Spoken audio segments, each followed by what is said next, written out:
Hello, everyone. Welcome to Virtual Concert Halls, an independent broadcasting platform for musicians, music managers, music educators, and music lovers.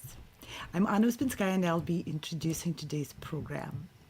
Virtual Concert Halls dedicates its channels to streaming live performances, competitions, panel discussions, festivals, and many other forms of musical interactions. We connect musicians with their audiences and with each other. Today's concert was made possible and is proudly presented by Vox Novus, a production company based in New York City, and Virtual Concert Halls, a broadcasting company based in Virginia suburb of Washington, D.C. Today we are presenting the Lehner String Quartet with a program of new works by contemporary living composers. This will be a live performance, which is being broadcast through the internet in real time. Composers from Australia and the US will be joining our program for comments and brief interviews. To our very appreciative audience, please post your comments, questions. We will bring them on screen and we will respond during this program. It's very important for composers and performing musicians alike to feel that there is an audience behind that smoke screen of a camera, that you appreciate our art and what we have to offer, and that you have a connection back with us. The Lehner String Quartet is composed of members of the Kennedy Center Opera House Orchestra, Washington National Opera, and the National Symphony Orchestra. Violinists Natasha Bogachek and Zino Bogachek, violist Philippe Chao, and cellist Igor Zubkovsky. Each of the artists are accomplished performers in their own right as soloists, with a long history of performing together as a quartet to bring music to audiences around the world. And now I would like to welcome to our studio Robert Voisey. He is a director of Vox Novus and a producer of Composer's Voice concert series. Rob, please join us. I would like to have you join us on screen. You're muted. Please unmute yourself so we can hear what you say. And please tell us some about this wonderful project. Hi, Anna. It's great to see you. This is Composer's Voice. Welcome. We're featuring the Lehner Quartet. We're really proud to do that. Composer's Voice is, a place to give opportunities for composers to get their works heard by audiences around the world. We started Composer's Voice back in 2001. It's gone through many iterations, and now we're enjoying being live broadcast over the internet. The next piece that you're about to hear is from Miguel Heatwole. We've already presented him actually on our last concert. He's a returning champion. And we're going to play his piece. I believe it's called Incentric, if I get that correct. And why don't we listen to some music? So we're going to perform the piece first, and then we'll have some comments from the composer and a brief interview.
Bravo.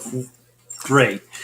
Yeah, so that was Incentric by Miguel Heatwole, being performed by the Lehner Quartet. Um, we, yeah, well, hopefully we'll try to get Miguel on later. He's out in Australia, so I know his time zone is different from ours. But Miguel Heatwole began his career as a choral director and musician during the 1990s. As a musical director of Ecopella and the Solidarity Choir, he arranged and composed numerous pieces on environmental and social justice themes. One of the great treats of Composer's Voice is I get to make new composer friends from around the world. Miguel, I'm hoping you'll be one of those. Like I said, he's a returning composer from our last Composer's Voice concert. And later on in the program, you'll hear a composer who and I have been working for a really, really long time. And, these concerts are kind of like almost a homecoming to see new friends again. Meanwhile, talking about blasts from the past and things like that, the next piece is mine. The piece is called Deep Longings, and is a string quartet of mine. It's literally the first string quartet that I ever wrote as a composer when I was studying in Israel.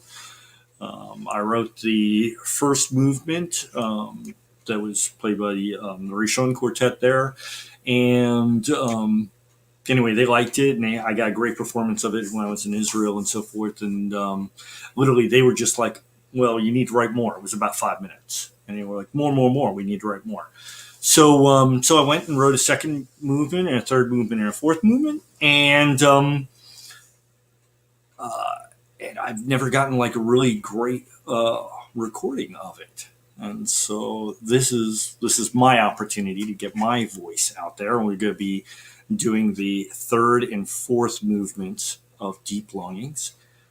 And I guess the best way. So anyway, this piece is mostly the piece is all about my writing career. So it was kind of interesting to revisit it now. When I wrote it, it was all about starting out as a composer, and now it's anyway, I've been doing my thing for a little while. And so anyway, with that said, let's hear what you all think about my deep longings for my composition career. Thank you.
Wow.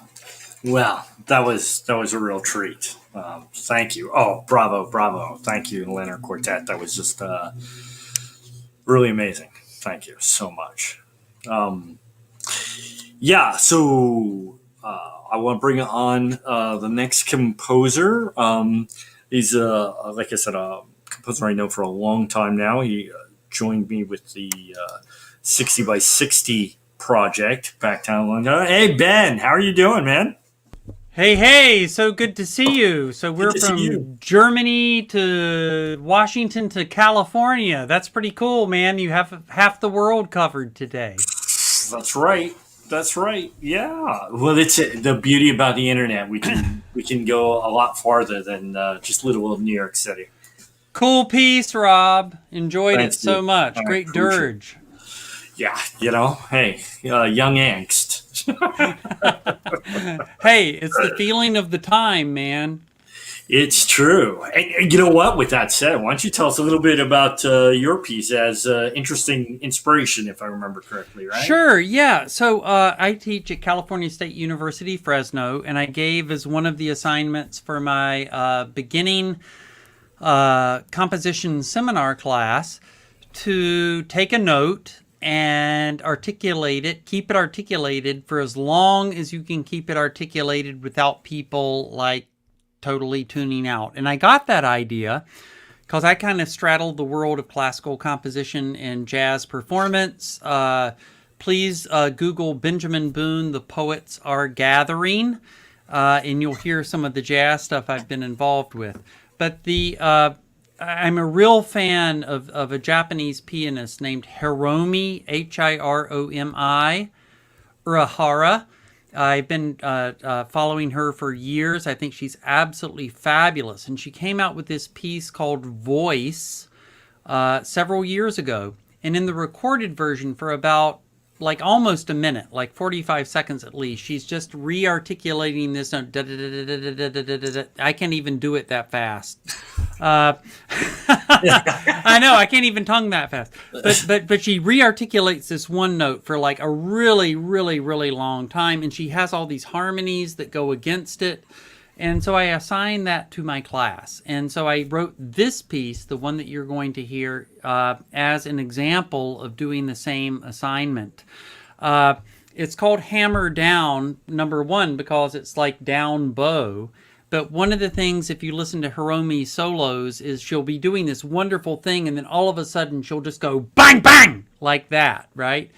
Very aggressive. And so you'll hear in the string quartet some interjections like that that are meant to be disruptions. Well, you know what? And, I think we have a clip. oh, that would be Piano. so cool. You mean of Hiromi? Yeah, let's see if we can play that. Oh, man, always up for hearing some her.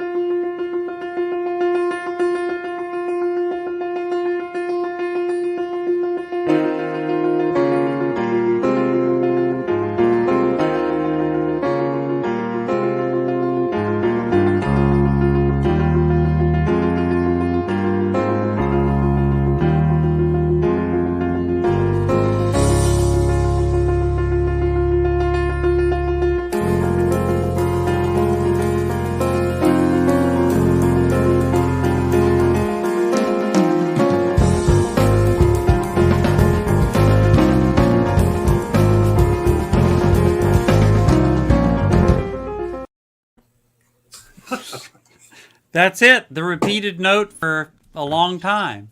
That's definitely hammered down, huh? It's hammered down. Piano hammered down. She's great. So anyone watching this, check out her. There's a great YouTube video of all of her solos on one of her tours. Just amazing, amazing performance. So I tried to write that for string quartet. And so what you'll hear is my trying to take something sort of from the jazz world and writing it for string quartet. Okay. Well, let's hear it, right? Yeah, let's get down. Let's hammer down.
Okay, I'm glad we didn't lose our viewers.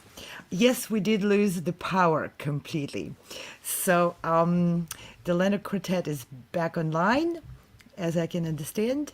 We will be restarting the piece altogether. Oh, we have a lot of comments over here. Yes, it was going so well. Well, it'll go even better. And don't be sad. We're back online. The Lehner Quartet got their power back. So everyone is back online.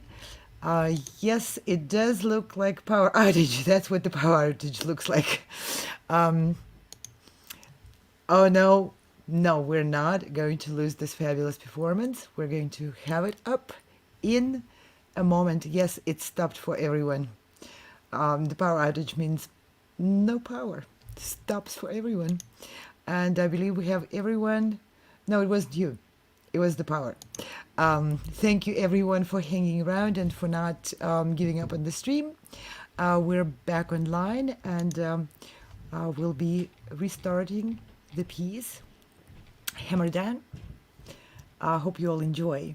Let me just make sure the quartet members are all ready and all ready to perform the new piece by Benjamin Boone, and that will be the fabulous Hammer Down.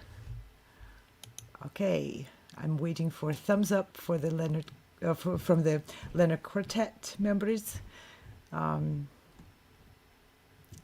I'm seeing that they're about ready to restart the piece. So this will be Hammer Down by Benjamin Boone, and no, you didn't miss anything because the Lehner Quartet will perform the entire piece again.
All right, good. All You see right. my family. We had a family affair watching here, Rob. Nice. Say hello, Atticus. Say hello. No, they're bashful now.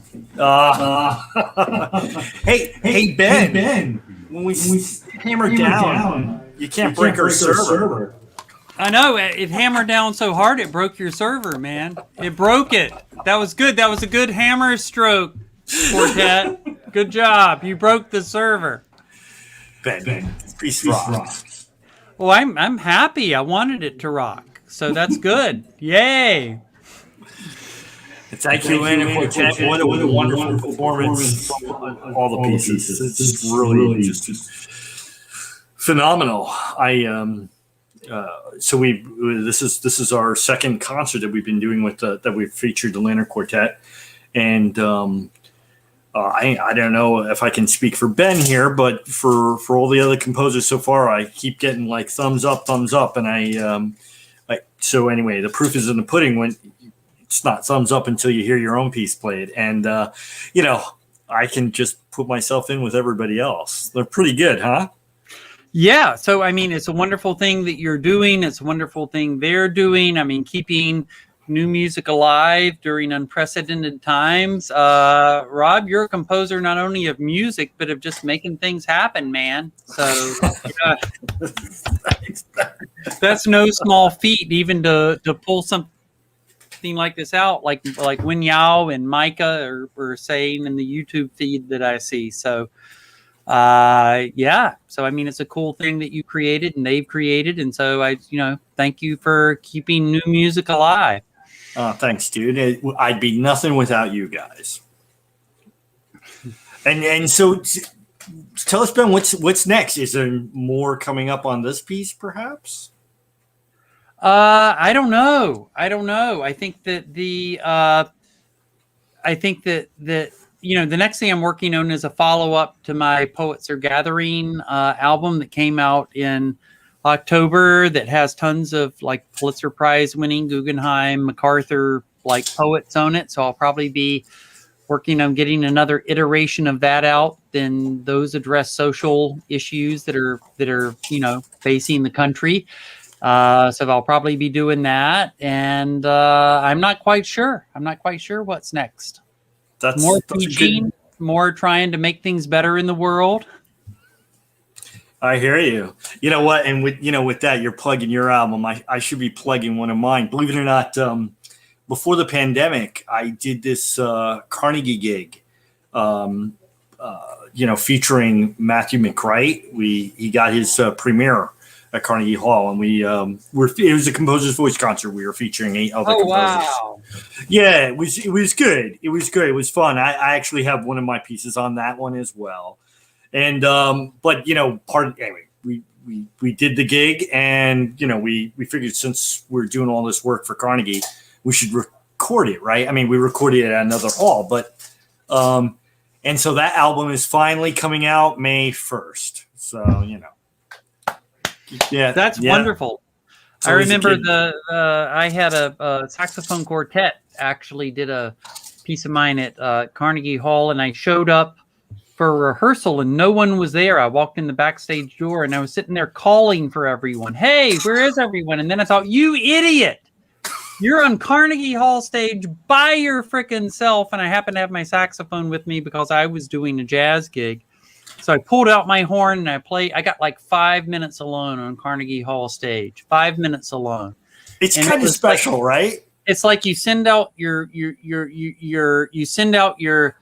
vibrations, and then the gods of Carnegie Hall like do their magic on them, right? They do their whatever it is their magic is, and then they send it back and they wrap it around you, and it's like a warm blanket, and they make whatever you do sound good. So I was actually pissed when the saxophone quartet showed up because I was like having this euphoric, mystical experience. So speaking of quartets showing up, we still have Lehner Quartet online here. Oh, good. So let's bring them in for some proper thank yous. Here they are. Hi, guys. Thank you. Great Thank you. pieces. Well, thank you. I mean, you guys make our pieces sound good. Thank you. Really love it. Wonderful groove. Thank you. Sounded great.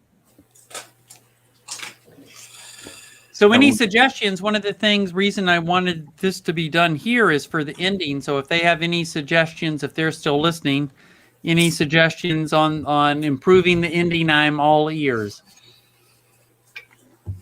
Yeah, I think they're cutting out, but yeah, we'll we'll definitely follow up with that. I think that's well, you know what, Ben, let me talk to you about like logistics a little bit so people get a more understanding of what we're doing. So we put out a call for people to participate with the Lehner Quartet. And the idea was, we get a bunch of scores and then they review them, which ones they sort of want to work on and stuff. And then we do, a rehearsal online. They do a little bit of a reading beforehand, and then and the composer gets to join in. What'd you think about that? Like the process and how it went? And yeah, I thought that went really, really well, and I think it's a good way, particularly in this time. Even though things are opening up, it's not like things are back to normal, right? So It's a really great way of hearing something, done by professional musicians and, kind of gauging, your composition. I know that one of the reasons it appealed to me is that I wrote this piece a while back. I wrote it for the Verdi Quartet in Germany, but I wasn't happy with the ending. And so one of the reasons that I wanted to apply was so that I could try a new ending and see if that ending made it better. And so, through the process, I'm not 100% happy with what I ended up doing, but they had some really good suggestions and feedback. So I think it's a really creative way of assimilating what might happen in real life. Right. And, it's funny, we were talking about Carnegie before, and I think people like the whole process is kind of like obscured with a different idea of what it's like. But when you have a big gig like at Carnegie and so forth, and you have the rehearsal beforehand, there's no changes. There's no, every once in a while, the composer's like, oh, can I hear it and be in part of the rehearsal? And for our gig, when we were doing it, I was just like, there's no point. It's done. It's solid. We worked on it. We did the recording and so forth and everything. Now at this point in juncture is like whatever's going is going. You know what I mean? There's no, so, that's why I wanted to be a little bit different where, you could get feedback and you see what's going on. The quartet gets an idea of what you want, right? Because no, what you're saying is true is that, what composers, you can put something on MIDI and hear a playback. And if that's what your final product is, fine and good, right? You can manipulate it and make it sound however you want.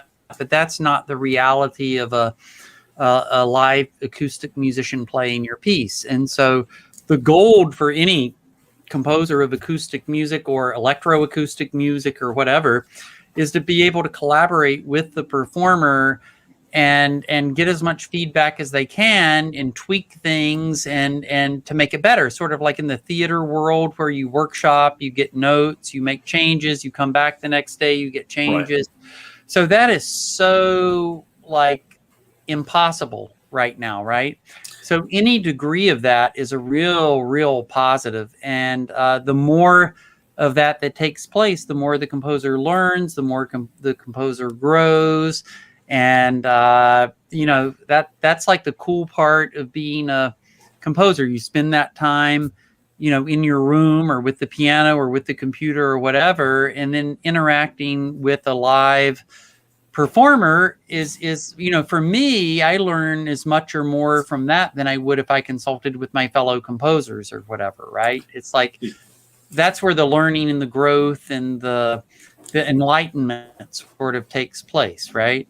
Yeah, I totally agree. And I guess, I was talking a little bit about the string quartet was one of the first I wrote. And that's kind of how I started composition was our teacher would be like, a string quartet's coming tomorrow, write a piece. And like, that was, we did, that's it. We had to like scribble and do everything we can.